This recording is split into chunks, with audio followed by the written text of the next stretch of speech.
Okay, John's gonna say something. This doesn't beep, does it? Okay.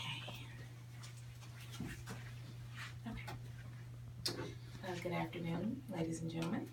I'm here to talk to you today about organ donation, and I want to start off with the story of a young boy by the name of Caleb, who in July the 4th of 2012 was at a friend's house enjoying the 4th of July festivities, and they were doing a lot of swimming when Caleb jumped into the pool. He came down on his neck and had a fracture of the cervical spine, which in turn he lost valuable oxygen to his brain at that time.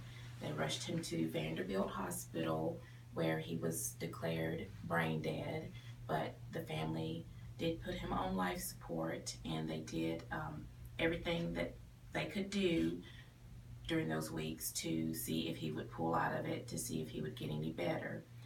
After several weeks and it being determined that he was not going to get any better, the family made the tough decision to stop life support on him.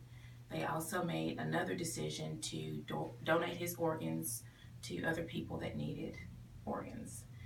Um, per the American Transplant Foundation, on average, there is over 120,000 people on the waiting list for an organ.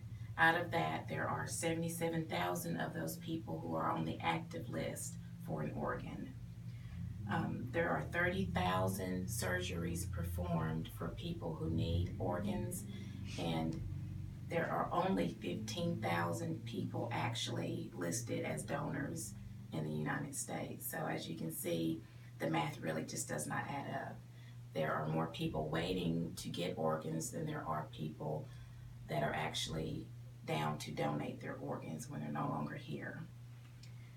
22 people that are waiting to get an organ die every day in the U.S. More than a third of them because there can't be a donor that can be found for them. More than 600 of them are between the ages of 5 years old or younger.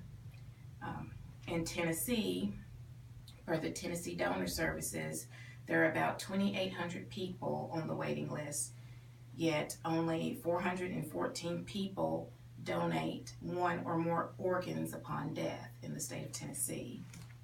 One organ donor can save 8 lives with the donation of a heart, a liver, pancreas, lungs, or kidneys.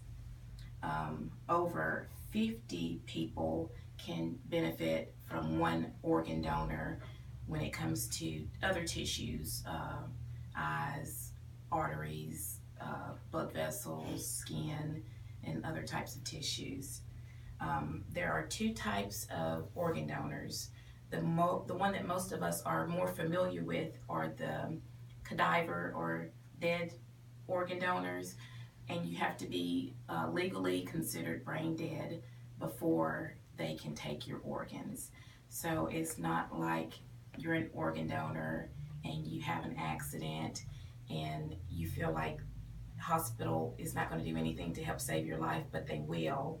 They can't legally do anything with your organs until you are legally considered brain dead.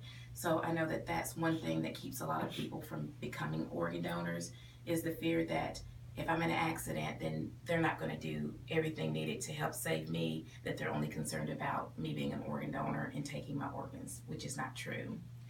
There is also what's considered a live donor, and that would be if, say, you had a friend that needed a kidney or a lung, and the 2 of you went into the hospital together and you donated one of your kidneys or part of your lung to that person.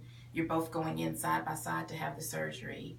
So that helps recipients pull through the surgery a lot quicker because it's more of a healthier organ, to say, because there's less hospital stay, there's less possibility for rejection of the organ by the person that's receiving the organ versus one that's come from someone that's already passed. So becoming a donor does not affect the quality of care that you receive. it's not going to cost you as the person donating out of pocket any money. All that's covered by the American Transplant Foundation. And the only thing that you would be responsible for was any services that was required to help keep you alive before you were to pass. Anything as far as the surgery to remove organs, keeping blood flowing to your body until organs were removed, all that type of fees would not be something that your family would be left with. That's something that's covered by the American Transplant Foundation. People fear the thought of their own death in organ donation. But I guess you have to look at it as if you had a loved one or even a child that needed an organ and was on a waiting list. You would hope and pray that there is somebody out there that would give the time to consider being an organ donor. And it's an easy thing to do. All you would have to do is go on your state's registry and register there. And when you renew your driver's license, check that little box that's on the back that says that you are an organ donor, and make sure that your family and your loved ones know your intentions of being an organ donor, because unfortunately, even though all that stuff may be marked, they still will come to your family and ask, do you want this person's organs donated? And if they don't know your wishes, then you may honestly miss the opportunity to help somebody else. So if you get the opportunity, consider being an organ donor. It helps save lives.